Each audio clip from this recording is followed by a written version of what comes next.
লাল গোলাপ শুভেচ্ছা, লাল গোলাপ শুভেচ্ছা চুনখালাবাসীর পক্ষ থেকে।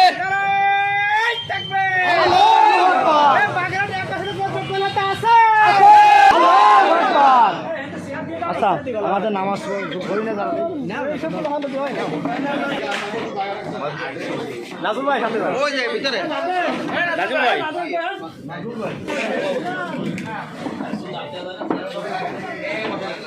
আলহামদুলিল্লাহ, আমরা সবাই খেয়াল করি।